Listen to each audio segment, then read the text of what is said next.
It's the Joe Show. It's the Joe Show. It's the Joe Show. It's the Joe Show. On a sick one. On a sick one. On a sick one. On a sick one. On a sick one. On a sick one. On a sick one.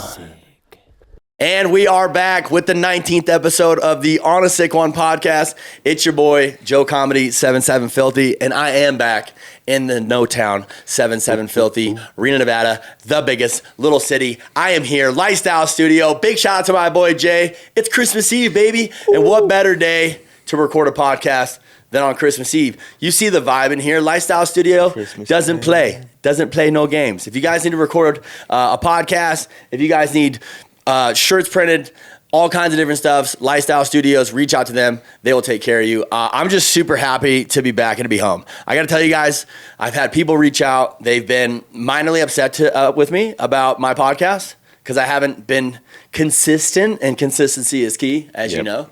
And I haven't been able to produce a show a month like I was doing when I was living out here in Reno. And it's a little bit sad for me at times. Out on the island in Hawaii, on Oahu, I thought I had a podcast studio lined up, but it just ain't Lifestyle Studios. I just can't find them. So, guaranteed, every time I come back here, I will be with Jay and I will be recording here at Lifestyle Studios. That is a fact. That is a guarantee. Going into 2025, don't worry. I got your back. I'm going to keep the Joe Show rolling, the On a Sick One podcast, because can't stop, won't stop. I love this shit. I love being in your speakers and motivating you to have a better day. I love picking you up when you're feeling blue and when you're feeling down. I love the fact that you reach out to me, folks, and you say, Joe, thank you for that episode. That meant a lot to me. That is what makes me tick. That's what makes me go. That's what makes me cruise. That's what makes me vibe. Speaking of what makes me cruise, vibe, tick, and be super duper happy is I have a guest today with me. It's been a long time coming. This is one of my best friends.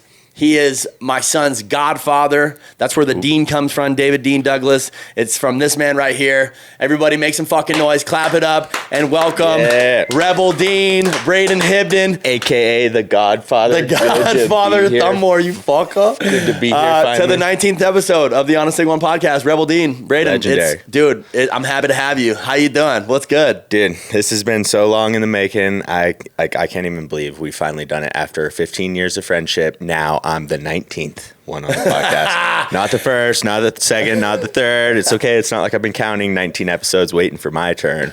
But no, we've made it. I mean, I think I can let it pass being the 19th guest just because David Dean, my godson, you know, he inherited the Dean name. And here we are, 19 episodes in, 10, 15, 20 almost years of friendship. Yeah. Living life, dude. Living life. Here. You know, it's really cool to have you on here. I can't even believe it's taken 19 episodes. But with that being said, you have bounced around. You have moved, and I have as well. And I don't think the stars were aligned, and I don't think the paths were crisscrossing like they needed to. And I think more now than ever, I think this is a great time for you to come onto the show and to spark this thing back up, get the flame rocking and rolling. So, Rebel Dean, I want to just get right after it. Let's get into it. Let's give the people some background and some history into our friendship, because having those good friends around you, those day one, A1 homies, is super crucial, super important. But before we do that, though, real quick, I do want to make a special shout out. Gotta get it out. Let's get it out there right now. Jasper Keys, an apparel company based out of Denver, Colorado, who supports my boy Rebel Dean. Big shout out to Jasper Keys. They are the sponsor of the mothership program today for the On a Sick One podcast. Yep. Jasper Keys, thank you so much. So real quick, before we dive into our friendship and a bunch of crazy shit, give me a little background noise on Jasper Keys. Jasper Keys, I gotta love these guys. I mean, since day one, first time I met these guys, we did an awesome photo shoot, and since that day, we've built like super sick bond. I mean, this company is doing great things. They're primarily an apparel company, like you said, based out of Denver, Colorado. Fast cars, hot chicks, sick bikes, you name it. We got something to represent whatever style, but they're getting ready to open up their own. It's called Gas Town. We got a bar, gonna have a little drive-in movie theater.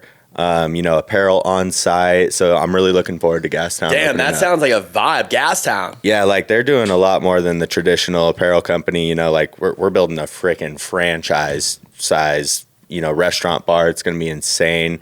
All the boys are going to be pulling up there, bike nights, maybe some burnouts, but I think the way the HOAs are set up, they might not like burnouts. We're going to burn that fucker all the way. We're going to light it on fire, though, honestly. Jasper Keys, I can tell you right now, I'm coming there to check it out, to christen it, if you will, and we're going to burn it down. We got to bring the Cowboys, the whole 9 yards, and really give that place a good opening ceremony. Show them, set the tone. You got to set the tone. Always setting the tone. Big shout out to Jasper Keys. Thank you guys so much for supporting this podcast and for supporting my son's godfather, one of my best friends, Rebel Dean. So Dean, dude, we've known each other, like you said, 15 years plus or some shit like that. Easily half of our life. Back in the day, friends. Yeah. Thanks for fucking holding me down, dude. Thanks for being a good friend. I think one of the things that has always just kind of kept our bond and our friendship going, and as you know, bikes. Before there was Harleys, there was CR250s. Let me tell you about that power band, boys. That, a Harley's cool, but you get a two-stroke humming with your boys, in the sand dunes. Like that was where Uncle Joe and I started ripping CR250s. We each had a 2001 CR250, and we would rebuild those fuckers, once, twice a week almost, 250 life, just blowing pistons up. Oh shit, I got a Nomura eBay piston ready to go, dude. Shout out Nomura. Yeah, $89, dude. I'm rebuilding my bike right now. So yeah, we started on the dirt bikes way back in the day, and then we must have seen one cool Harley video, and I was like, dude, I'm gonna buy a Dyna. Yo, remember when I'm just thinking back, like Dean's always hooked me up with like bikes and shit in my life. He's always kind of blessed me up and taken care of me and like helped me to get and obtain shit. One of them was the 2001 CR2 stroke that I had was in a box. The motor was in a box. She had the Geico graphics. Yeah. She was looking pretty crit. And I remember I was like, yo, bro, I need this thing. What's good? And Dean, he was kind of flexing. He kind of had a couple bikes around. I think he had like a YZ 2-stroke in the corner, another CR250, this one in the box blown up. And I was like, I need this bike. Let's cut a deal. And in true homie fashion, if your friends actually do give a hoot and care about you, I think I talked him down. He was like, I need $1,000. I ended up getting it for $500. Yep. Aluminum frame, CR250, blown up in a box. All the parts were there though. And I rebuilt it, and I did that bike justice, and I fucking got it proper. And that meant a lot to me, dude. It really did. I had a lot of really, really great times on that bike. One of them being the time at the dunes. We went out there and just fucking went mental, went ballistic out there with Uncle Larry and Matrix and some other friends that we had out there. Jake was out there with us, but just that bike in general just helped me obtain that, and helping me get it was just major, dude. So I don't know if I ever told you that, but fuck you, dude. Thank you. I appreciate you a lot. Love you. Absolutely. Yeah. No, okay, real quick. Okay. It's going to upset you. I don't think I've ever told anybody this story. So my fucking life at one point after I had that bike, I had it super cherry. Okay. It was super dialed. I loved it. Yep. I thought, this is a lesson for all you fuckers out there that are thinking that you're going to sell the bike. Oh, yeah. You don't sell the bike. So I fucking thought I was in a pickle enough to where I needed to buy a vehicle. So I was like, I'm going to sell my 01. I'm going to buy a little Jeep or something, And I did. Here's what's fucked. I sold it. And I remember the kid that bought it. I'd punch him in the face right now if I saw him, because I'm so jealous that he bought it. And I gave him my Alpine Stars too, like an idiot. Yeah. I was like, might as well take it all, because I was so sad as fuck. So I get this Jeep. Jeep's clapped. Jeep's fucked. My dad, love you, Dad, you fucker.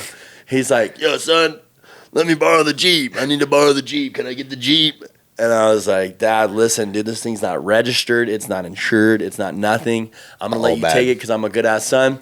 This motherfucker takes it somewhere, gets it towed, gets it hawked, and then never pays me for the Jeep, never gets it back from me, never. So basically what happened was I sold my 01 CR250. Dad fucking takes the fucking Jeep that I bought with that money, and Dad gets it hawked, and then Dad doesn't do anything about it, and then Joe got fucking nothing. So then I went from having an 01 CR250, then to a Jeep, then to nothing, then to my dad being like, sorry, son. And if you talk about it, if I brought it up to him tomorrow, he'd be like, nah, that's not how it is. That's exactly how the fuck it happened. So real quick, don't sell the bike. If your wife's fucking nagging you to sell the bike, if you think your life's, times are hard, I'm going to sell the bike. Don't sell the bike. That was definitely one of those bikes that that was such a amazing machine because that thing took you everywhere. We went on the sickest trips on it. Street rides. Street rides, running from cops. Your first cop chase. Yeah. I mean, I don't know if we're allowed to talk about that legally. We can talk about whatever the fuck we want. It's a Joe show. Okay. Well, honestly, let's talk about it. You know, the first, allegedly, there was this time about 12, 15 years ago, and Joe and I are ripping dirt bikes on the streets like we're in Philadelphia, thinking that like this is okay. Philly. You know, and we're a nice residential area, and you know, Northwest Reno, Nevada. There's homeowners and, you know, nice white folks, and they ain't never seen two dudes on 252 strokes come. And I remember we come through a certain intersection in a certain place of town. You know where? Yeah, I know exactly where it was. I can see and I look over, and there's a cop right there sitting at the light. And then I look at Joe, and I'm like, yep. Brad. Rip a clean wheelie through the intersection, ride it down the whole street. Sure as shit, the cop flips his lights on, and he's coming after us, and Joe's like slow motion, like, oh no. And then he looks at me, and I say, oh yeah. We're going for it, Bobby. Rip it right into a wheelie, and then it was like ping, 1 star activated, GTA. You know, like, chase on. Okay, now we got the cherries and berries, and Joe's like coming into corners, very new rider at the time. Like, he was the kid that didn't grow up with a dirt bike, so he was like a grown man. Trying to learn how to down a hill, sliding that thing, like hitting the curve. Dude. There was about 5 times I was like, Joe's going down and he's snitching. This is our friendship test, and he's snitching for sure. He's gonna be the narc guy, and then we're not gonna be friends anymore. 2 things happened that day. 1, never went down. Never. 2, never narked, because I'm not a narcosaurus Rex.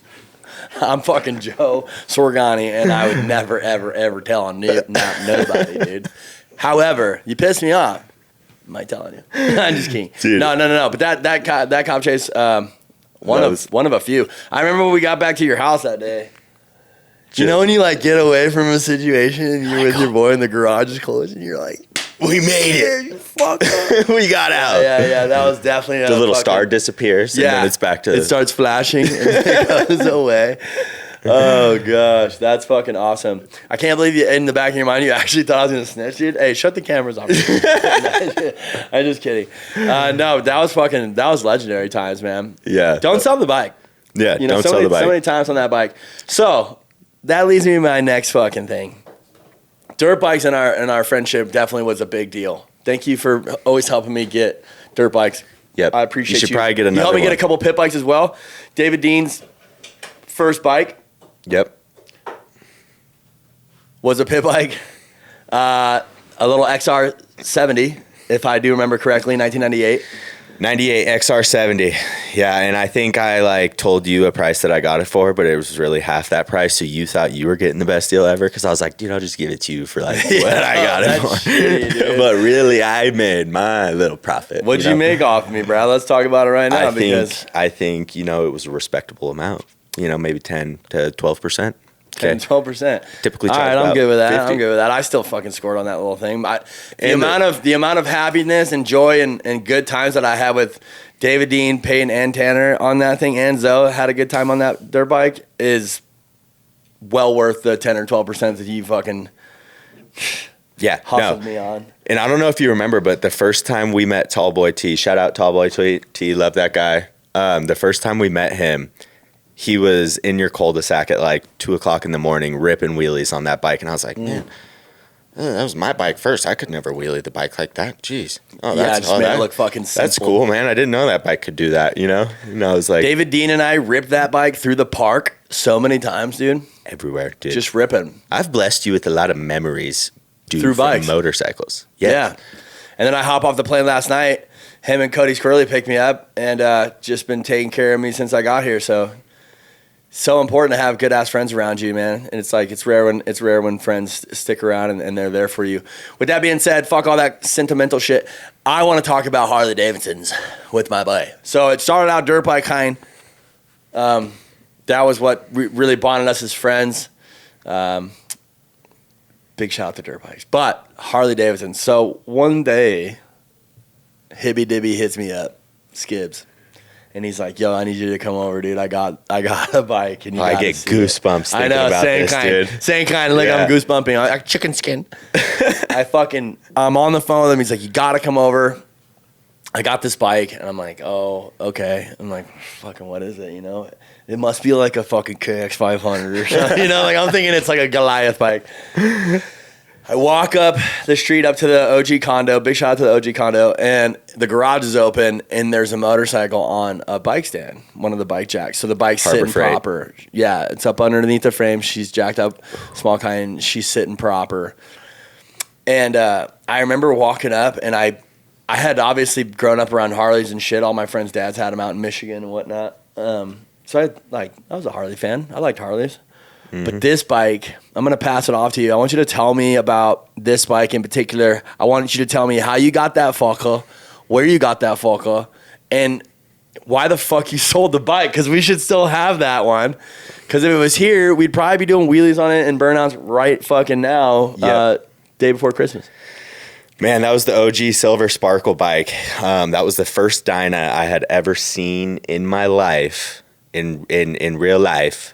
And actually, pause that second one. One day, I'm coming down my street, and this is when I'm prime into the dirt bikes. I had a badass CR250, the blue one, and I'm riding a wheelie up this street, two-stroke, and this dude's ripping a wheelie coming down the opposite way. We pass each other mid-wheelie, and he's on a brand-new Dyna. And I'm like, whoa. Flip a bitch, go chase this guy down, and he's got paper plates on it, the jetpack exhaust. I remember this dude. Dude, he had the big dorky ape hanger handlebars, bone stock Harley, and he's just ripping a wheelie up the street. And I'm like, was he doing a seat stander? No, he was doing it on the dorky like passenger pads. But still, like that was the first Harley wheelie I'd ever seen in real life. And I was like, no friggin' way, you know? So I chased this guy down, and I'm like, what kind of Harley is this? He's like, oh, it's a 2015 Dyna Street Bob, you know, brand new. I just got it last week. It's bone stock and it fucking wheelies. And I'm like, oh, holy shit. So I ended up like trading my dirt bike, got a shitty Softail, and then ended up trading Hibby McFlippin' my way up to this Dyna. And there was this dude out of San Jose. He's one of the OG straight up guys. I can't remember his name, but shout out straight up. Yeah, shout out straight up. He was like in the. You sure you don't remember his fucking name? I don't remember. I think I could find it, but it's not worth it. Anyways, Jesse Moreno. There it is. Jesse Moreno. I fucking knew it was in his fucking Jesse Moreno. Okay, yeah, that's who I got it from. Thanks, Jesse. Changed our lives. Like he had pictures of it on the marketplace ad or Craigslist. I think this was Craigslist at the time, and had pictures of the bike, looked nice. But then there was one picture of him doing a wheelie, and I had a bagger at the time. And I was like, yo, man, I got a bagger. He's like, I got kids. This is perfect. Yeah, you had that fucking... That crazy bagger. That red and black fucking bagger. So I traded road that glide kind. Straight across for this 2011 Dyna Super Glide, 96 Wasn't inch. it an 08 Super Glide? No, it was a 2011. It was an 11. Yeah, it was an 11 Super Glide. And he did like custom ghost flames with silver sparkle, sick T-Sport fairing, like, oh, it was set up, but it was pretty much stock. It OG was like, Thunder header. Yeah, it had the Thunder header and a good tuner, but it was like stock suspension, stock seat, stock chain, or stock belt drive. And yeah, I remember when we did the trade, I was like on the test drive riding it, and I tried 500 times to wheelie it and couldn't even get the front tire off the ground. I'm like, what the fuck? And then he gets on it, rips one down the street. I'm like, okay, it could do it. Trade's on. Yeah. You know?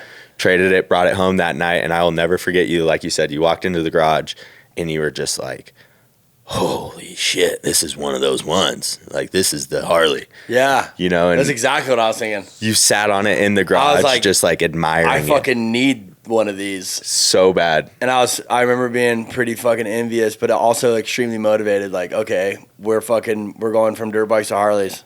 Yeah, that was a pivotal moment. It was a fulcrum point. It was a fulcrum point. And then we pinned off that way. And I remember like I had that other old Harley. I had that 1994 Softail. Mm-hmm. And you and I were going out. We ran from the cops on that fucker sure too, did. dude. It had like the eBay. That one was fucked. The eBay light, and it was like no light, and you're running from the cops with like no light this time on my Harley. And I'm like, oh my God. That Softail is a little fucking She was a little drug out. She had a little rake to her. She was definitely like, bar hopper. And I remember I think I was getting some videos of you something because your progression on the Dyna happened fast. It was day one. And it was cool because you had that other Harley for me to rip, so we were just Harley brothers right away, Yep. That's another thing. Friends let their friends ride their bikes, by the way. Always. But definitely I think we were out filming or doing something, and I remember we got lit up. And what was dope about this time was, obviously, that the Dyna's way more agile. It's got more bop to it. It's got more getaway potential. And fucking Dean looks at me. He's like, gives me the fucking, keep going. Send it. Dumps it, fucking spins it around, takes the cop with him. And I remember in my mind, I was like, they're still there. When it feels like, when it feels like Chucky's chasing you and he's going to cut your Achilles tendon up the stairs? Like, that's how I was running. Like, they were right there, Like, it was like cops filmed on location with the men and women of law enforcement. Like, I thought they were right there, man. So I ran, got away, called Skibby Dibbity, and he was like, yeah, I'm good. Met back up and just kept doing that. Just kept the program running, kept the wheelies and the videos going. I definitely have some throwback videos of you on that thing, dude, and that was a big deal. Now, let's fast forward a little bit. I was tired of riding the hand-me-down bikes. The fucking hand-me-down skis. But I also, as you guys know, Harley-Davidsons are not fucking cheap. And I work my ass off. I always have. I've always had good jobs. I've bounced around quite a bit, but I've always worked hard and had jobs. But I also have a lot of kids and shit, a lot of responsibilities, a lot of financial fucking endeavors. So buying a Harley wasn't necessarily on the spectrum. I bullied you so bad about getting a Harley. I sat there and bullied you, sending you memes, sending you. You remember that meme I sent you? Yeah. I do. I want to talk about it. So what happened was, I was like, I kept saying, I'm going to buy a Harley. I'm going to get one. And I'm like, sending him pictures of shit or whatever, and we're fucking talking about it. Homie's a window shopper. Fucking window shopping guy. Say. I was just scared to pull the trigger, because I was like, I didn't need to say. So finally one day, I told him, I was like, yup, I'm going to buy one. He sends me a meme, and it's that song, why you always lying? Every night, someone I can find. And I remember I was like, fuck you, dude. I think I actually left work earlier that day, went straight to Harley-Davidson, pulled my little pants down, and got fucked all the way out the door. But I bought a fucking Harley-Davidson that day, dude. You're goddamn right, dude. And I remember sending you that meme that day, and you send me a Snapchat at the dealership, and I was like, the bullying worked. Yes. I was fed up. I was sick of it, and I was just like, you know what? I've had plenty of people tell me buy the bike, and I knew how much the dirt bikes had changed my life and how much passion and just love I have for motorcycles in general. Really anything with an engine. I have so much passion for growing up and shit. So I was like, fuck it, I'm doing it. And I got a 2015 Dyna Lowrider. She was bone stock city, and fucking rode it away and was just like, here we go. This is the beginning of my Dyna adventure. And yeah, I want to touch on that because I remember those summer nights, right, when you first got your bike. I had been ripping wheelies, so I could already step out on town and bust a wheelie with the boys when we go out on these rides. And I remember at that time thinking oh my God, all I want to learn is to do a burnout in a circle, and to think from back then, just how it immediately took on to all of our friends. Everyone started getting into Harleys. We definitely started the Harley trend here. All the boys started, getting into the Harleys. And I remember thinking man, I just want to learn how to do a burnout, and thinking so smallly about the big picture of where this could go, not thinking oh, I want to do stunt shows and I want to get paid to ride a motorcycle and get sponsors. None of that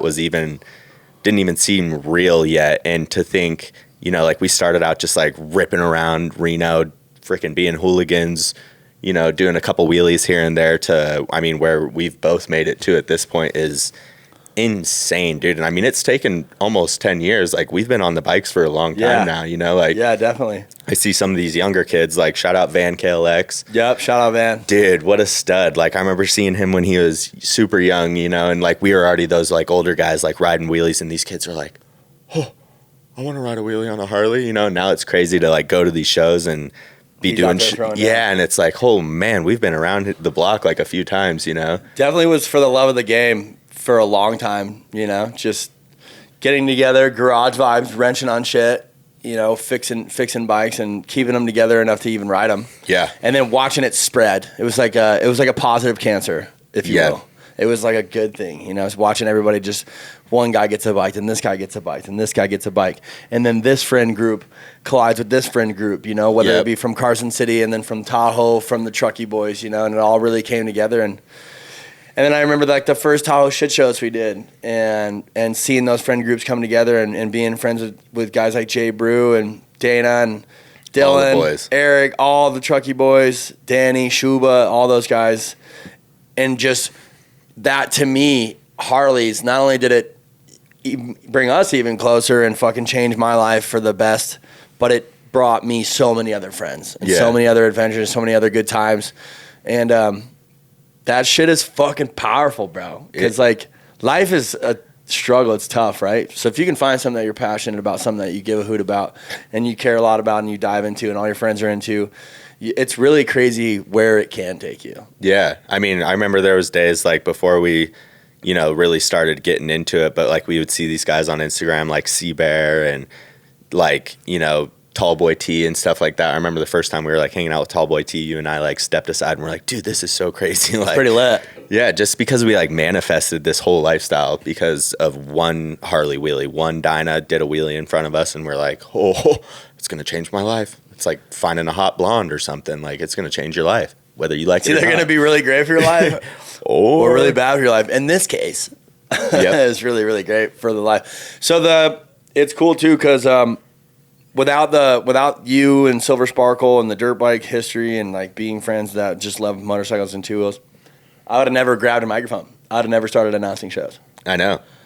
Ty Cook is a huge contributor, actually the contributor as to why you and him I give credit to as to why I grabbed a mic and started announcing shows out in Carson City.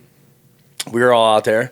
There was a stunt show going on. There were some hitters out there, and Ty Cook comes up to me with a mic and he's like, go out there and do this. And I was like, what the fuck? I remember that. I don't know if I had started doing comedy at that point or not. I think I did. Yeah, I think I was. I was doing comedy at that point. I was like starting to get into the microphone Joe era. Yeah. And I went out there and I did it. And I actually did pretty fucking good. Like good enough to where like I remember BK and I think Joey was there, 55, Small and Bruce. Like everybody was just like pretty fucking thumbs up, Yeah. So that was a big deal as well. And then that has just obviously taken Joe MC form. Joe MC, Joe announcer guy. But without that initial love of the game and just getting into fucking Harley-Davidsons. We just like, it's so crazy too. We just got into the Harleys and then it literally was like our whole life. It was like, okay, my whole 2-week check is going to go to a new seat. Yeah. And I'm going to get some new bar risers. And then, got to have the sweet exhaust pipe. And it's like, for years, next thing you know, years go by and we're building sick Harleys, traveling all around, going to do shows. And like, I remember one of the first shows it wasn't even really a show. It was like a big ride out. It was in California. It was like right when I met CJ Barham. It was for like Cali helmets, and there was this big ride and there was a bunch of heavy hitters out there, but that was like the first time I went on a big ride and I was like, oh my God, there's 50 people doing a wheelie at one time. Yeah, it's addicting. This is insane. Like I was the only guy doing a wheelie that I had known like really on the Harleys when we first got into it. Yeah, so, in Reno for sure. Yeah, being exposed to like, holy cow, there's 50 guys that are scraping fender right now next to me. It's like, whoa, it took off quick. And now it's like, holy cow, the tricks and stuff that these guys are doing now it's so insane. Like I just like doing a cool wheelie, maybe No, dude, don't fucking discount your credibility, dude. You're a very talented rider. I've definitely been fucking keeping an eye on you. I've been watching you, whether it's street shit or show shit, and definitely talented. Definitely not scared to pass off a bike either. In Daytona, this is before I got, my bagger out on the island. I started doing some Joe burnouts and fucking around on that thing. I had never really done any burnouts or anything on a road glide, and I'm in Daytona and Hivy Divvy hits me with the pass off, and like East Coast and boys are there, a few other fucking homies are there at Moto Stop, and I'm just like, you know what, dude? watch this. I've been passing you my bike since, CR 250. So the Road Glide, it's like, whatever. Yeah, but that's still a big deal. You know why? Because I know how much gets invested and how much fucking I care about my Road Glide. And every time I pass that fucker, dude, that's a big deal, bro. That's not passing off your fucking 110 to somebody, you know? Yeah, like I feel that. That's a big deal, and that's trust. And then let alone letting somebody ride it, but letting somebody fucking let that fucking eat, you know? Like that's a pretty big deal. So I definitely did some little fucking let her eat a little bit, help load it in the trailer, and that's another thing that's been dope, especially this last year, is like seeing you bounce around and go to Rise and go to Daytona and do these things. Like, dude, that shit is so sick when you get guys from all over the country to just all come to one place and just burn it the fuck down to the ground. Oh, that's the best. Like, we've got friends all over the country. You could be broke down on the side of the road somewhere and make an Instagram post, and someone will be like, "Oh, dude, like, I'm an hour away. I got you. Come help you out." But like, bouncing back to like, switching the bikes up and, pass offs and stuff like that. I remember when I like really started getting into it. This is right after I got in touch with American Suspension. By the way, huge shout out, American Suspension. They've been my flagship sponsor for the last like 7 years. Innovated some of the craziest parts. Like, I was able to do the stoppie on the Dyna, all with the cool American Suspension, like shocks, front end, the brakes, way innovative stuff. But all machined here in America. Yep, Southern California in Anaheim, like all American made, baby. Come on now. But I remember like the first time I built the crazy Dyna, like the stoppie Dyna, and I remember you sitting there on that thing, like, you're 6'9", I think, at least it looks like it, and I remember you like almost tiptoeing on that bike, and you're like, dude, what the yeah, that thing was fucking the mentor. Is this thing, and just like all the pass offs, like I've always let anyone ride my bikes because I'm always just like, dude, check out what I get to ride, like, no, you can't bang my girlfriend, but try to ride my motorcycle because it's almost the same thing. Yeah. No, letting somebody ride your fucking stunted out bike, like something that you love, have a lot of money invested into, is almost like letting somebody throw a stick inside your chick. Yeah, I'm not much for that. I'll try. I'm not for that at all. But if you're my friend, I'll let you fucking take the old girl out for a spin. You know what I mean? Yeah. Vice versa too, because if you don't let me take your girl for a spin, you definitely ain't taking my girl for a spin. You know what I mean?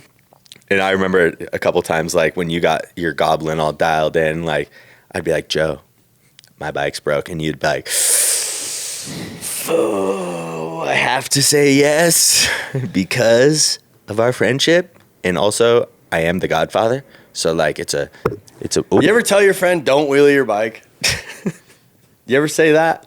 You ever been like, yo, bro, go cruise it, but like I'm not in a place, like I want my bike for next weekend because there's this going on or something, like I don't want something to happen to it to where she's down and out, and you're like, don't wheelie the bike. Well, this has happened on multiple occasions where this fucker, now that I'm starting to get kind of upset right here live on the show, because like now that I reflect on it, I think about it, bro, there was one time where I let this fool take the CR250 and I was like, yo, bro, like, it's at your house. Don't be wheeling that shit. Like, don't be taking it out in the streets. Don't get it fucking taken by the cops or something stupid. Oh, dude, never would I ever. Next thing you know, fucking Instagram story. He's like doing wheelies for some fucking old lady and her grandson in the car, which was pretty cool, but I was upset. I was like, so what is this? What is this? At the end of the day, you can't be too mad about it. Oh, you know the rule. You break it, you buy it. You fuck it up, you better fix it. You know what I mean? Yeah. I don't think either one of us have ever like really wrecked each other's shit, but there's definitely been times where like I think I did a burnout on your Goblin bike one time downtown, and I like, I'm ripping it, and then I do like this sit there and kind of burn it, and he's looking at me like, no. Like, hey, no standing still burnouts, and I just for me it's like with going back to it, like just buying the Harley, just getting the right parts on it and shit. A lot of people had helped me with that. You, Dawa, Kyle, different friends, like helping me get deals on parts and shit. Just keeping the bike going, let alone me practicing stunt riding and shit, because I think there for a while I had the bug. I was like, yo, I definitely, if I put in the seat time, because that's all it is, seat time, is I can do this. Like, I can get good at wheeling. I can do sit downs, seat standers, knee knockers, scrapes, blah, blah, blah. Like, I was like, I definitely got this. Like, there's no doubt about it. I'm not scared, and I definitely am a talented individual. to where I could learn.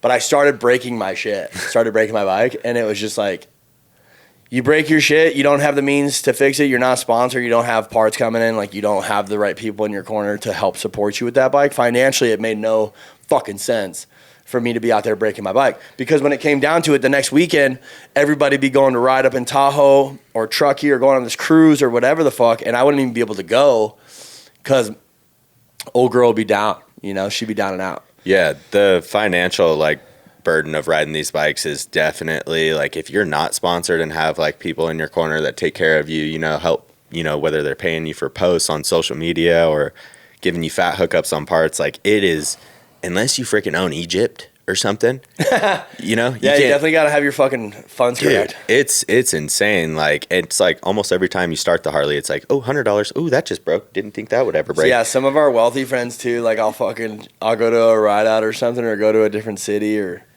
there's an event or something, and I'll see them on their bikes, and I look at their bike, and I'm like, this guy's got $35,000 into his bike. Yeah, I'm like, what the fuck? It's impressive. It's cool. I'm motivated this year, 2025, to get myself in a financial point to where I can get my bagger dialed. CJ and Bear were out there in Hawaii with us. White Knuckle Speed Shop. Big shout out to Deacon, Ben Deacon. Love you, dude. He's been taking care of me out there, helped me get that road glide. We just put on a massive event for Deacon's birthday bash out there. Super fucking mental. Mitch 954, C-Bear, CJ, all stunt riding, and I announced it. We had live music from Penny Dean and fucking Brada Hoods. David Dean stole the motherfucking show. You should have seen the kind out there. Shout Your out fucking my godson was killing it.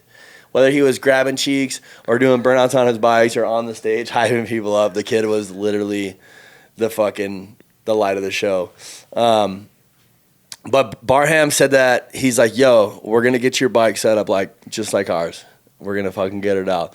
And so this year I'm going to I have the support of White Knuckle.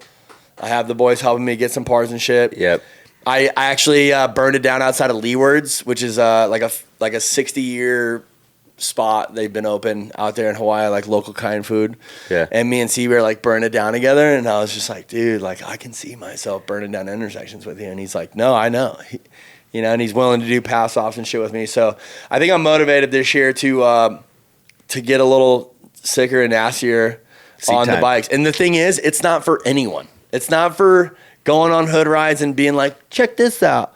It has nothing to do with that. It's everything to do with just me wanting to do it now, to want to be able to do it and feeling like I have the means to do it. And also, when I leave the house every day on the Harley, David Dean goes, do a wheelie, Dad. You know what I'm saying? And fuck that. Like, if David Dean says do a wheelie, like I need to. You gotta deliver. Precisely. Also, fun fact, David Dean was on the road glide with Bear at the shows doing the nastiest fucking. I literally saw that and I was like, that's my godson. Yo, that was my fucking video. Big shout out to Uncle Bear. That was fucking unreal, dude. Some lady comes up to Chanel because Chanel Correa was there, David Dean's mother. Some lady comes up, she's like, don't you think that's a bad idea? Don't you think that's dangerous? Yeah, no shit, lady. It is, but our kid's built differently. He's a thoroughbred, and he's been around bikes his whole life, and that guy that he's on the bike with, he's got it. He's got it. He's good.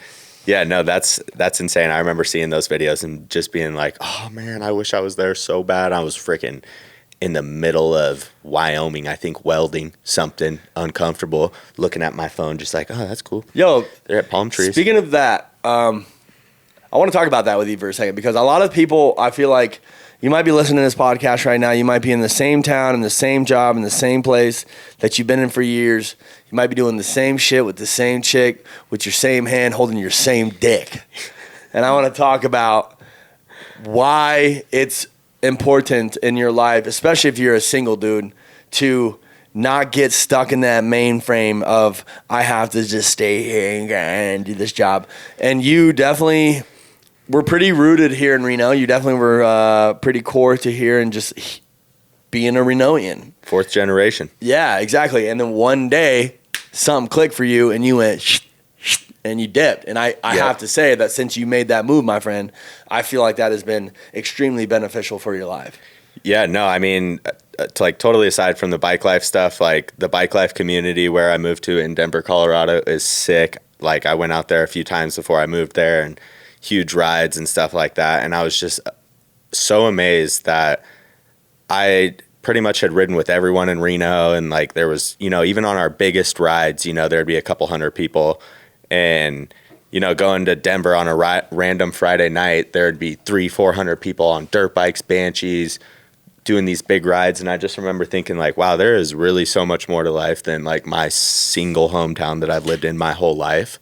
And sent one DM to a hot chick, and we ended up, you know, building a relationship, moved out to Denver. And man, I can say since moving away from Reno and like putting myself in uncomfortable positions, it's definitely changed my life. You know, like I've got an amazing friend group out in Denver, Colorado. Like I work with all of my best friends now. We all do welding, you know, and started focusing more on like real life stuff. Like the bike life is sick.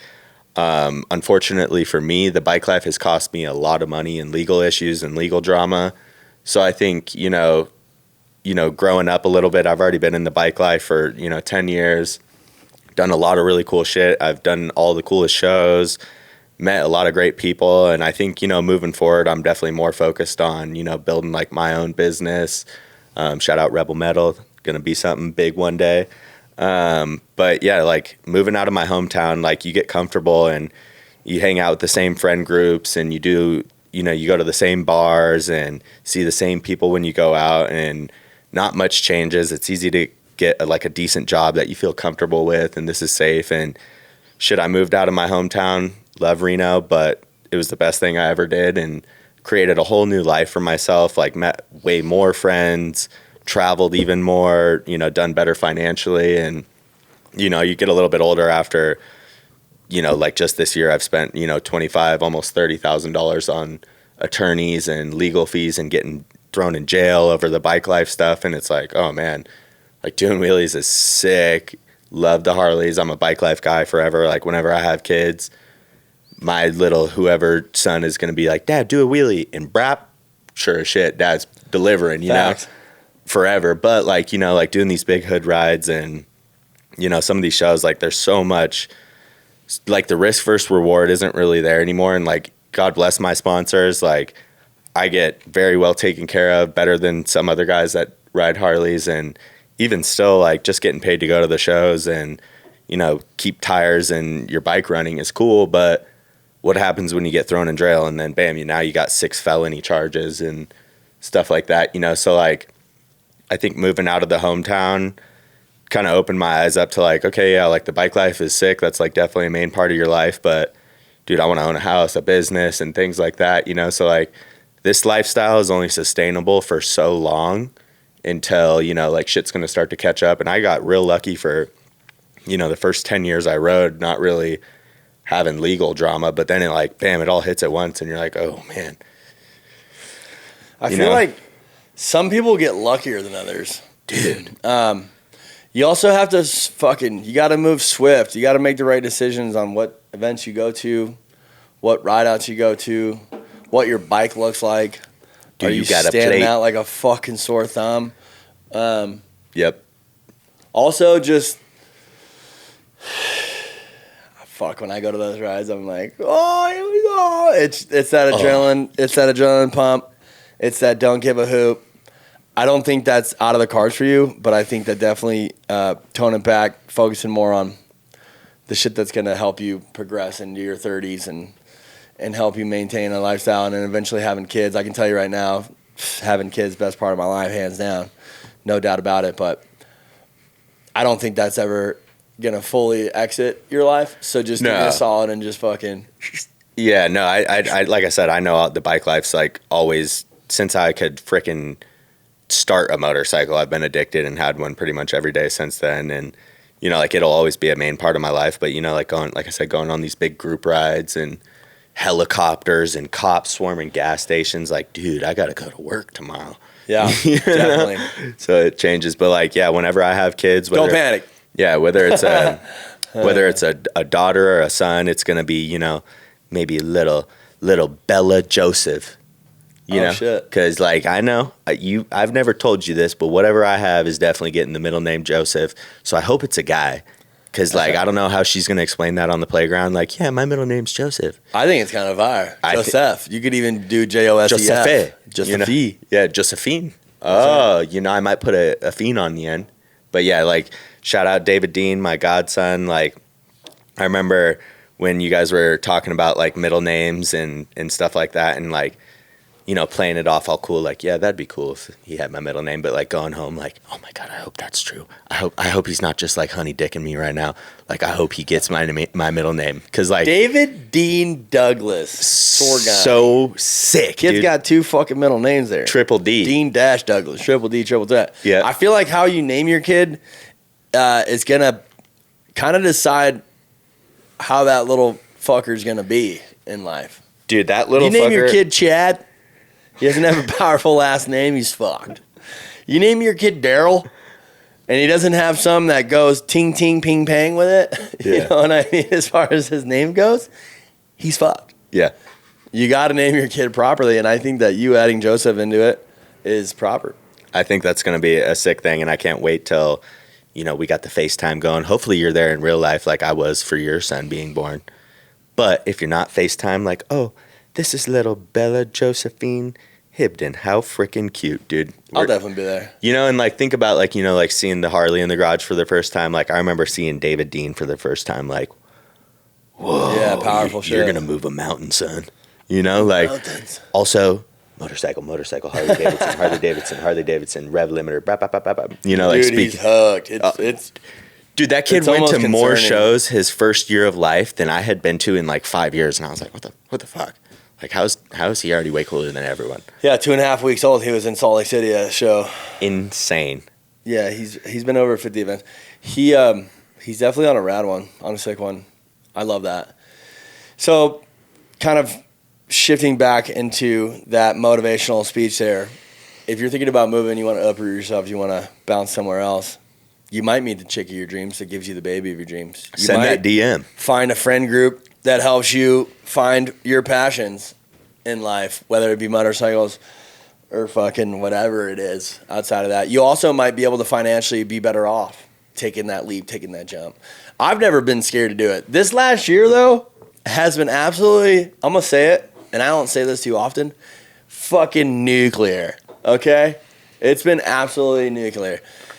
Moving from Reno, Nevada, and going to the island, going to Hawaii, and moving to Oahu, not knowing a soul, was a very, very intimidating thing to do. Going there for a lot of reasons, you know, as to why I moved. And I'm not going to go there, but went there.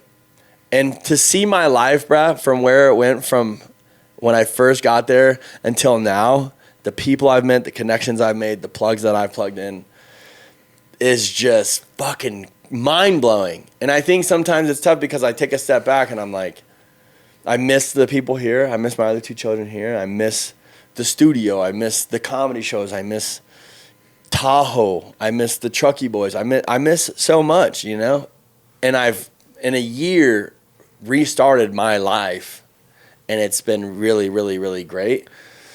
But it also was not fucking easy at all either, you know? And I think I give myself credit and I tap myself on the back because I think that tells myself a lot about me. You know? Yeah. And I think that when you reflect on your days or what you're doing or where you're at, I think it's super mad important that you give yourself some fucking credit and you root yourself on and you cheer yourself on and you're there for yourself.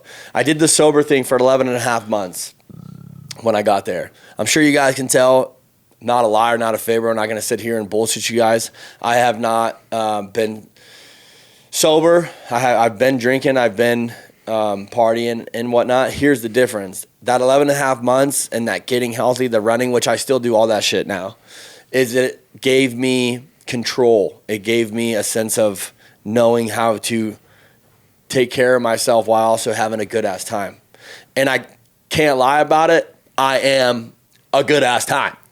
And I get paid and I get fucking flown around the country to be a good-ass time. However, being able to maintain it, not going on these 3-4 day runners and being, you know, like letting it get in the way of my other important things in my life is what I've gained from it, right? And so starting your life over is not easy. Getting sober is not easy. Staying sober is not easy. But well, I want to give you credit because, like, dude, I remember watching your Instagram story one day, and you were like running up a fucking volcano, dude. It was a fucking volcano, and you're like, oh, I just climbed Mount Everest twice from the basin to the peak to the basin back to the peak, and I was like, what the fuck? This dude just ran like a full marathon almost just because he's high on life. You know, like, shout out to the sober side of you, dude. You were out there crushing it, like freaking running up a freaking volcanoes and shit. I'm like, God. And then I remember seeing one of these videos, dude, being like, yeah, I'm in good shape too, Joe. Fucking watch. Oh yeah, I love that. Watch Joe this. motivation. You know, like, I'm like watching Joe's stories, like, yeah, I'm going to the gym, and I'm like, I'm on the treadmill. I'm like, yep, I'm fucking running, and it's like I did a 6 minute and 41 second mile, and I was like. My Apple Watch was like giving me notifications like your heart rate is alarmingly high, and I'm like, holy shit, I ran one singular mile at less of the pace than you run them, and I'm like, God damn, Joe is like a freaking part billy goat or something. I don't know what's got that kind of stamina. Solidarity will fucking really motivate you to do some crazy ass shit physically and mentally. I think that for me, I've never really been good at being alone.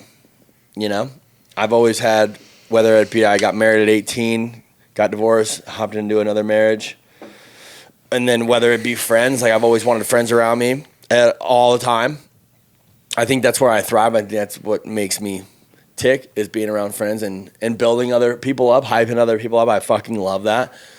Making people laugh, love that.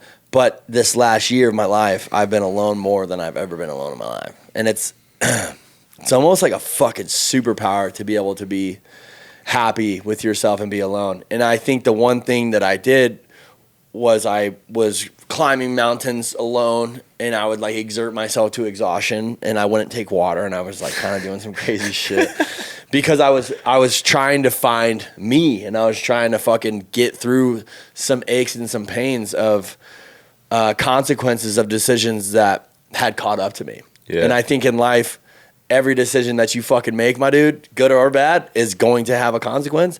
And it might take a little while to catch up to you, or it might happen the next day, but that shit's going to catch up to you. And mine did, and it happened in a hurry. And so the being alone thing, I think the one thing that helped me more than anything, and that I'm still doing to this day, I just ran 3 miles yesterday before I flew out here, is the physical exertion.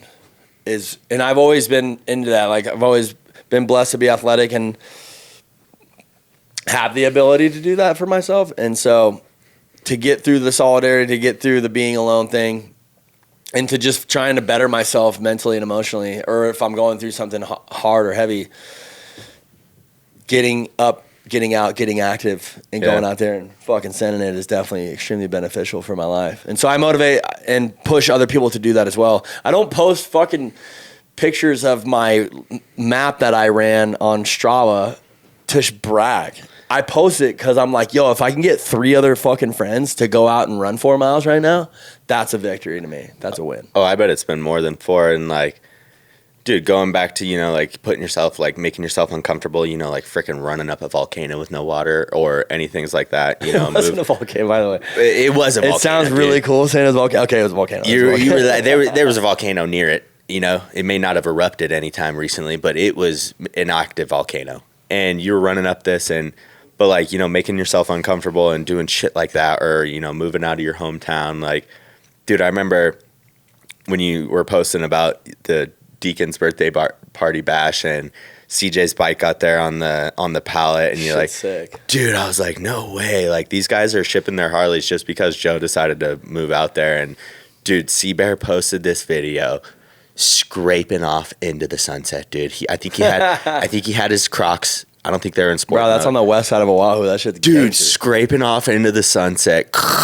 Ocean's right here. And I'm like, that's the sickest thing ever, because none of those guys would be there right now had you not decided to just go, you know, uproot your life, be uncomfortable. And now dudes are shipping their freaking Harley-Davidsons to some little island in the middle of the ocean just to come support you and, like, you know, be out there for you and show their love and, like, get some cool Instagram videos while doing it. Gotta get the gram vids.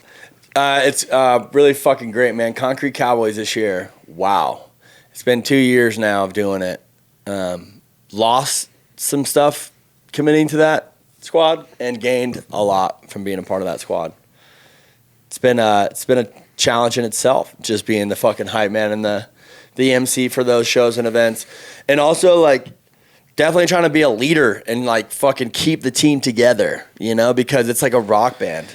Having 4 or 5, 6 dudes, you know, with our videographer, Lane's World, Chomsky, our photographer, Bike Life Mikey, the do-it-all connoisseur, Sea Bear Stunts, CJ Barham, Tall Boy T, Jesse Ryan from the North, like me. When you have all those personalities, all those different people, and you all put them together, and you put them on a tour bus, and you go bounce around the country, and you get these big sponsors involved.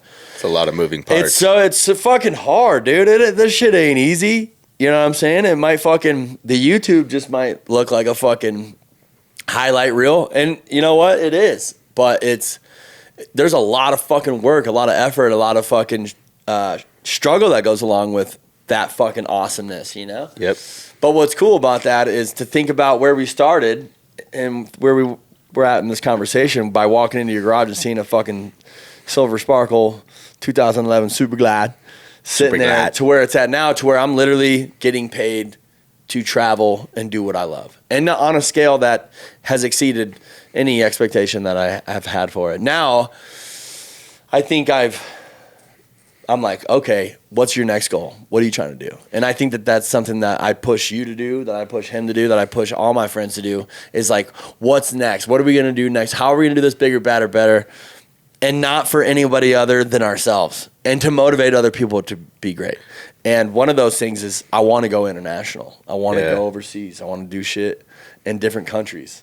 I want to fucking bring hype and energy and good times and vibes to people that fucking barely speak English. Well, like one thing, you know, touching on that, it's crazy to think. I remember your first time emceeing when Ty gave you the mic at Carson Harley-Davidson, Battleborn Harley. You know, there was 100 fucking people there. And, you know, and at that time and in that moment of our lives, it was like, this is the biggest thing I've ever done. Yeah. This is like monumental, you know, and it was like some little podunk ass like stunt show, but it was ours, it was fresh, and it was sick. And like, dude, to like think about you starting there as just like some guy from Reno, Nevada, like that's what I want to encourage people is like, dude, there was nothing different about any of us, you know, like we were just some fucking guys in Reno, and like to see you do a show like that, you know, 100 fucking people, and it's just, you know, it was so brand new and fresh. And then to see you filling up Broadway in Nashville, dude, like thousands of people, and Joe's out there with the Monster Energy and Concrete Cowboys, and dude, it's just like, holy shit, Joe, it'd almost bring a tear to my eye to see like that progression, and thinking that like, you know, we were just some kids from Reno, Nevada, to see you like literally entertaining thousands of people at one time is like astonishing. And we get this moment of, you know, like, oh, well, yeah, like when you're in that moment, it's like you almost lose. Like, I bet those first shows you ever did were more like exhilarating than like some of these big ones now, because you're like so accustomed to it and you're like, oh, yeah, this is just where I'm at. But like, dude, if you think about where you started with doing a 100 people show to thousands of people on the street paying ticket prices and like just coming there to see you guys perform, it's insane. And like whatever people find, you know, if you're into fucking cricket or polo or whatever the fuck makes you tick, you know, you could just go out there and fucking be somebody. Yeah, send it. Just go out there and fucking give be it 110%. You know, and like shout out fucking Concrete Cowboys, dude. It's so cool seeing you, you know, like get in with those boys and build that relationship. And you guys have like totally taken the internet by storm, you know, like there's people that don't even ride Harleys that are like, holy shit, you see this asshole doing fucking burnouts in the middle of the street, you know, like this is crazy on Harley. And I'm like, yeah, that's sick, that's my boys. Yeah, no, your family. We love you to death. Oh yeah. That's definitely something that's always been a big deal for me as well, is like,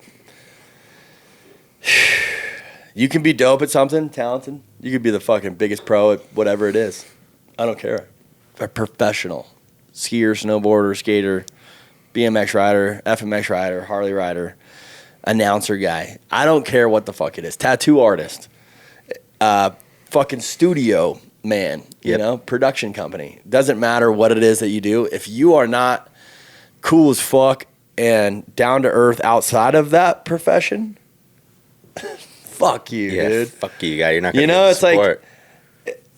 I've met a lot of people that are super talented, and I talk story with them or I pick up conversation. I'm just like, dude, like you're missing the whole fucking picture, dude. You're missing the whole boat. You're missing the whole fucking. You don't get it. Yep. You know, good job. That's sick what you did, but like it just bums me out sometimes. So one thing that I definitely try to do with the team, with my friends, with everybody that I encounter, is always being never cool guy to anybody. Always being fucking super kind. Oh, I think you might have cool guyed a couple guys. Who did I cool guy? I think I cool guyed somebody? I think I remember when Joe was getting Mr. like Concrete like Concrete Cowboys. Nope. Didn't happen. There was Please tell me who the fuck I cool guy. I will go to their house and I will fucking You better make it right. a formal like Who did I cool guy? You better have your fucking story in order too, and you better have some fucking Chauncey details, dude. Because I'm pissed. I think I might have experienced a little bit of Joe cool guy like one time you're at a show and you know and you're like, yo dude, like I'm sorry, like I just got to announce right now, like, you know, can you give me a minute? Yeah, because you're asking me where to park Tammy's car. I don't fucking know, dude. Are you fucking smoking meth? You know, we'll maybe have people tap in on the comment section. Yo, if you think I cool guy you, or if Rebel D has any ground, I think you're just trying to shit on me in my own show here, dude. And I don't fucking. You know what, dude? I'm upset with you right now, dude. Well, it's like Should we pause the tape, dude? it's like hitting on a female. You got to build them up. You know what? I'm not perfect, but I can tell you right now, 9.9 times out of 10, you come to one of our shows, you come to an event, I'm hooking your kids up with hats or shirts. You know, I'm fucking kissing the old ladies on the cheek, fucking seeing how they're doing, checking in with them. I'm bringing people free drinks. I'm being an all-around good-ass dude because that's what I want to be and that's who I try to be. And I might not be perfect. I don't know what the fuck he's talking about because Tammy didn't know where to park her fucking Camry. But you know what, dude? That's heavy, bro. Oh, man. That's you know, I'll let that one slide, Joe, because like I said, I spent the last 20, 30 minutes on the show building you up. You know, got to break you down. Fucking break you down. Got to break you down a little bit, Joe, you know? That you sound like every single one of my friends ever. Yeah. You know what? Let me ask you a question. You listen to any of my music lately? I absolutely count your blessings. Hi, David Dean. Oh, man. You want to go to the park? No. You want to go to the beach? Yeah. But do you want to go to the park? Yeah. You know, like, that's my godson, dude. That's my godson, my one and only godson. And, like, listening to that was, like, so cool because, dude, I remember listening to Joe freestyle when we were 17, 18 years old, you know, and I remember you just, like, sitting there, like, hella Joe cool, you know. In the zone, we'd put on some, like, 12-minute long YouTube beat, and you would just be going for it. And, you know, like, even with the comedy shit, like, dude, you were always the funniest motherfucker in our friend group, always making us laugh. And we would always think, why isn't he doing this for other people other than just us? And I remember us writing your name on it was a bunch of boys. We wrote your name on that first stand-up event, and you went out there, had no idea you were doing a stand-up show. Told you not to fucking sign me up. Yeah, and you did it, and you went out there and crushed it, but you were also, like, kind of nervous, like, you know, like, kicking around and stuff. A couple awkward silences, you know? But then, like, seeing you now, like, I hope you're doing a show for sure in Reno while you're here. Yeah. There's a show this weekend. Okay, that's great because everyone's got to be there for it. Like, Joe coming back to the hometown roots where you started doing all the comedy and shit. Like, I know you've gotten even funnier, maybe a little uglier, but definitely funnier in the few years that you've been doing this comedy shit. So, like, I hope you've, you know, written down some good jokes, practiced some new lines. Yeah, no, I'm fucking ready to go. New content. Always ready. New content, always. I've definitely been picking on people in the crowd, too. Like, not making people feel horrible about themselves, but just being, like, crowd working. So I'm going to definitely do that as well. Yep. I think I've done that every time I've came here. Every time I've come back, work with Jay Lifestyle Studios. Big ups, Lifestyle Studios again. Love you, Jay. Also done comedy shows every time I come back. And not only just for me, right? Like, I love doing the shows with the other local comedians. I've always been somebody that wants to put people on, you know, and help people out. I want to talk to you about something. Growing up as a kid, random. I just had like a thought. It's just kind of like, you know, I'm curious. some of our listeners have grown up with that great upbringing, that 2 parents, nice house, plenty of food, dirt bikes their whole lives, growing up at the track, and kind of had like that all-American lifestyle. Some of the listeners grew up with no mom or no dad or orphan or, like really rough or just like in the hood or whatever. Like the spectrum of the listeners that I've contacted and talked to that listen to this show, who I love every single one of them, have grown up very differently. So it's very, mine included and yours as well. So my understanding is like mama raised. Mama raised them. Yeah, mama tried. Shout out Mama Mo, like AKA Boss Bitch, AKA Mo Love you, Show. boss biatch. Like she's definitely been like my ride or die since day one. Had me a little bit younger. She was in her very early 20s. Mom jumped out of a fucking plane with you in her belly, didn't she? I think so, dude. I think I think she didn't know Pretty she sure was I pregnant heard yet. that story. Yeah, she like didn't know she was pregnant yet and is like skydiving like, woo!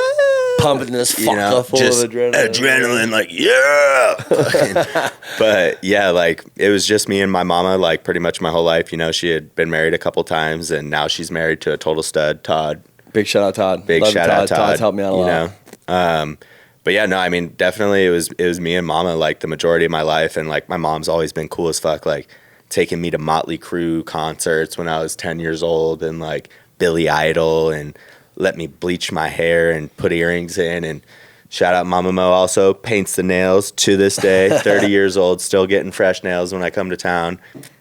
But yeah, I mean, like she was always badass. Like she got me my first dirt bike when I was like 12 years old, and was... See, so that's that. She was so scared. She's like, oh, fuck, he's going to kill himself. Because I was the type of kid like jumping off the fridge, So what, you told Mama you were like, I want a dirt bike? I told Mama I wanted a dirt bike like from the first words I could murmur out of my mouth because like genetically my dad's a total stud athlete, like race motocross, race stand-up jet skis, like jet boats. Yeah, Bo Hibben. But he lived a crazy sick life and dealt with some of his own struggles. So like Austin Powers said, Daddy wasn't there to take me to the fair.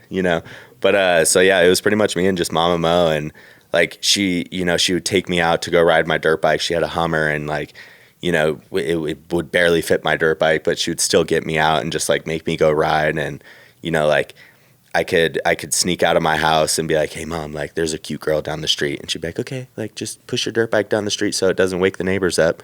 I'm like, and I'm ripping a YZ 125 to like go make out with some girl in a park when I'm 14, and like my mom was just always so cool. And yeah, like I'm definitely a mama's boy. Like she got me on the bike. She got me, like let me get tattoos when I was super young. I was a sophomore in high school getting tattooed. And, like she just was always the coolest fucking mom. And like definitely shout out to Mama Mo because she was single mother, didn't make crazy money. But dude, I went to Japan as a foreign exchange student and like lived a crazy sick life pretty much just off my mom's time. And now, like she drives a new Corvette ZR1, fucking savage. She wears Doc Marten boots and's got a Glock in her Louis V purse. And I'm like, dude, who are you? Like, you're the coolest fucking lady ever. Like, yeah.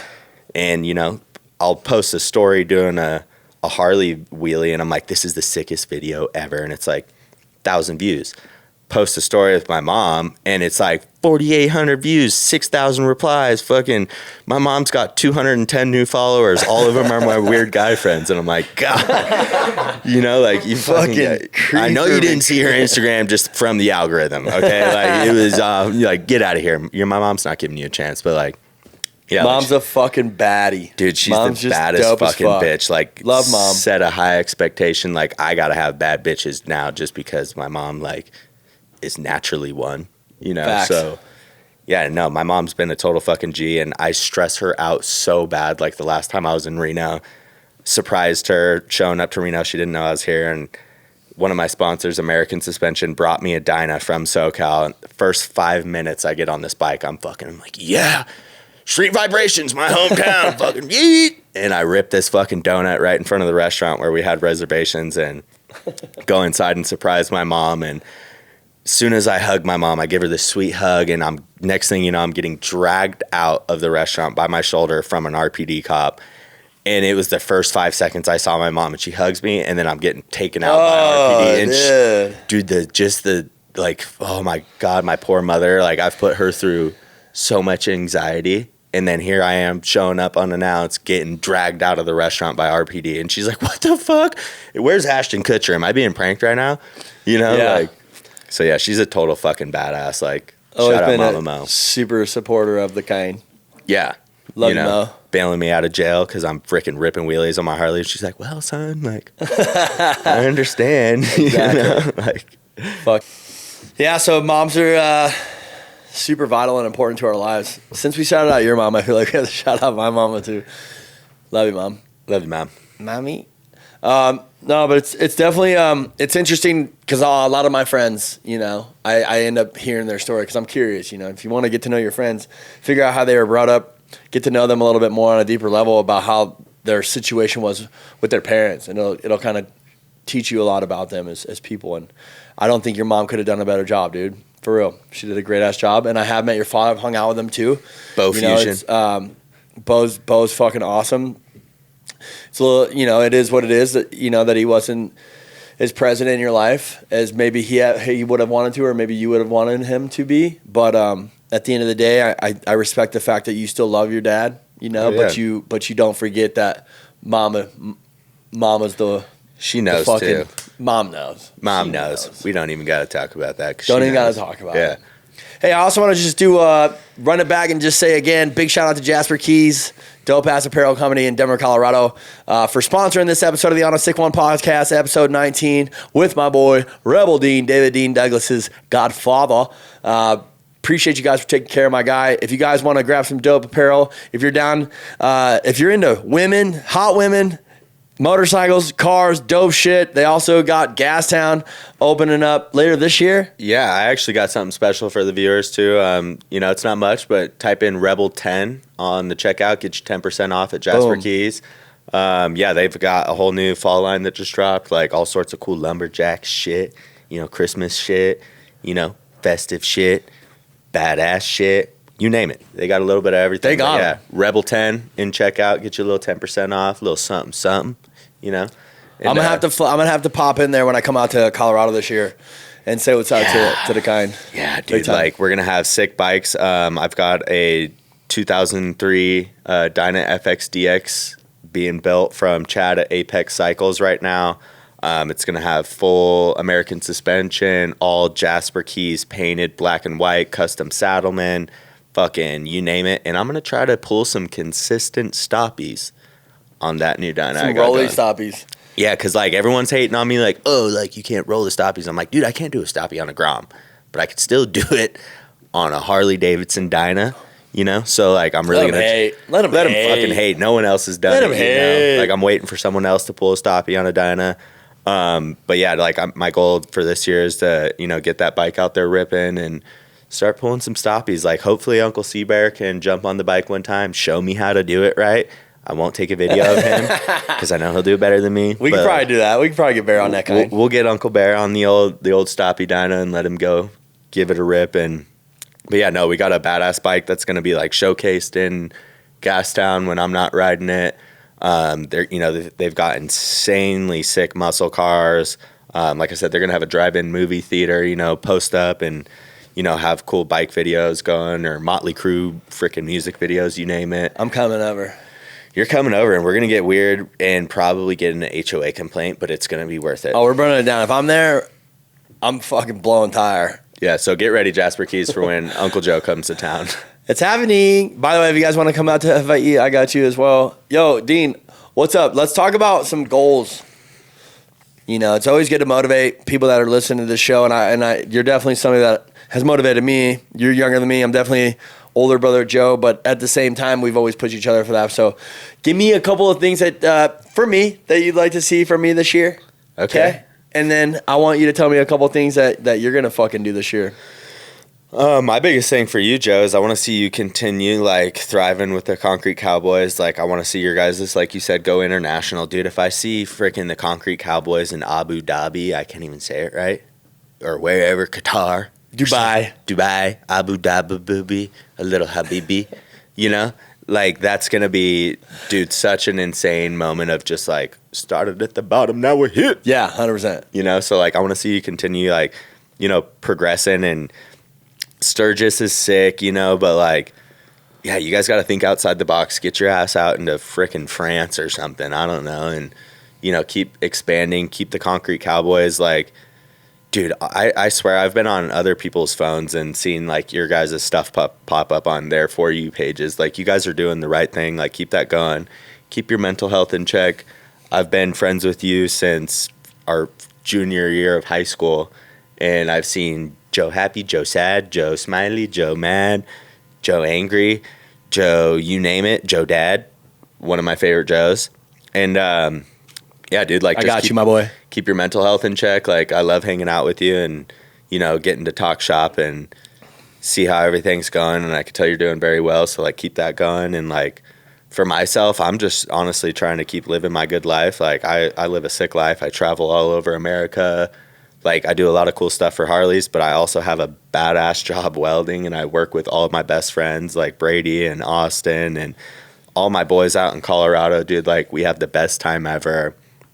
And the biggest thing I'm working on is, like, you know, just staying healthy enough to be able to ride the shit out of my motorbike, go to some good shows. You know, I want to do the Brawl Series and shit like that. But I think I'm definitely starting to make a transition to, like, more focused on, you know, building my business up and, you know, getting into a dope-ass house, owning some property. Like, I'm trying to build the biggest drift pad you've ever seen so I could have shows at my own compound one day. Fire. And shit like that, you know? So just staying steady, focused on the grind. And, you know, I work my ass off every day. And, you know, I've got a badass truck, badass bike, sick condo, sick this. And, you know, like, me and a couple of my buddies have a shop together in Denver, and it's got, like, boats, and my buddy's got a lower dually and Harleys, and we got drift trikes, and we've got mini bikes, and we've got frickin' everything you can name. And then we all pull up in sick up, you know, diesel trucks with American Force wheels, and, you know, thinking like, holy shit, 12-year-old me would be like, no way, dude, you drive a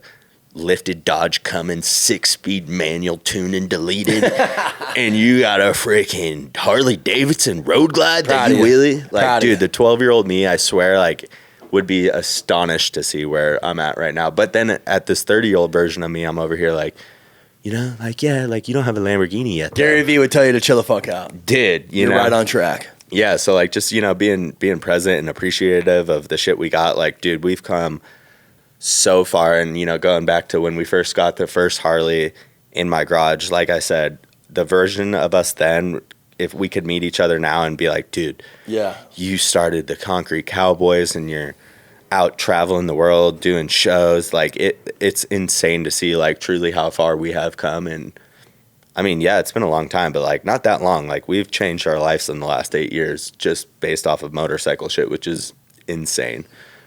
Good job. Proud of you. Proud of you, friend. Thank you for coming on my show. Thank you for letting me be on your show. Only took 19 fucking episodes to get there, but we're going to let that slide. We're here. We're here now, and I think it's better because, you know, like, we've gone through some more shit. Like, just since you started this podcast, I know we've both grown tremendously. Like, our lives have changed. You've moved to Hawaii. You started the Concrete Cowboys and, like, all this great shit, you know? So, like, I think the timing was perfect for us to get on and touch base, and hopefully in another 10 years we can do another one. We're going to do another one for sure. Big ups to my boy, my little brother, David Dean's godfather, Rebel Dean, Braden Hibden. The one and only the godfather. If you don't follow him on Instagram, stop being a fucker. Make sure you click on it. Go show him some love. Definitely been a huge part of my life journey and my success in fucking whatever you want to call it. Also, I also want to just make a couple shout outs as we close this thing out as well, yo. Yeah. Like, for real. Big shout out to Bragg's Designs. Shaka Bones, how you doing? Okay. Bragg's Designs, my boy out there in Hawaii. He's also in Murrieta, California. Braggs is going to do my whole sleeve. He's going to have me looking sick as fuck. I might do a whole neck sleeve and a face tat. I don't fucking know. But the whole hand for sure, the whole sleeve. Big shout out to Braggs. Also, big shout out to Monster Beast, the seltzers and teas. If you guys are trying to get twisted, trying to get fucked up, make sure you guys go to the 7-Eleven or to the local store and get yourself some beast. If you see us out in the streets this year, pull up. I'm going to have a cooler full of them, and I'm not afraid to bless you up. Big shout out to Concrete Cowboys, my team. Fuck you guys. Love you so much. This year's going to be absolutely Richter. I can't wait. I'm wicked excited. And big shout out to Lightstyle Studios for having us back. God, I wish I could just pick this studio up and fucking drop it in Hawaii with me. But I can't. But I'll always keep and continue doing episodes out here. Also, last but not least, big shout out to B. Maisie, my boy. Appreciate you so much for believing in me, making music with me, bringing me out to New York. You already know what the fuck going on. This year's about to be absolutely insane. I'm going to go out there, make some more music, travel around with him, open up hype man shows for him. It's going to be fucking absolutely awesome. Yo, if you're thinking about moving, uproot yourself and fucking go for it, man. Send it. If you're thinking about getting a Harley, buy the bike. If you want a dirt bike, buy the bike. If your wife's nagging you, you fucking hate your life, stop being miserable, leave her. Just kidding. That last piece of advice. That's not anything. But thank you guys so much for tuning in. I will continue this show. I know I have some core listeners and some people that support me in this show, the Joe Show, the On a Sick One podcast, episode 19. Rebel Dean, Braden Hibden, mahalo, my boy. Thank you so much, the Godfather. If I die, you have to take care of my son. I know, and I can't wait. But I need you to like really fucking take care of the guy. Because when he says like, Uncle Dean, do a wheelie, like I'll actually be able to do it and not just like, oh son, the way my clutch is set up. Shut the fuck up, Cody. All right, cool. Closing out the episode. That was fucked up. No, I'm just kidding. Hey, remember, fucking take care of yourselves. Take care of your family. It's the On a Sick One podcast, the Joe Show. Mahalo, my friends. Appreciate you guys for tuning in. Peace out. Episode 19. How the fuck you doing? 2025. Happy New Year. You fuckers.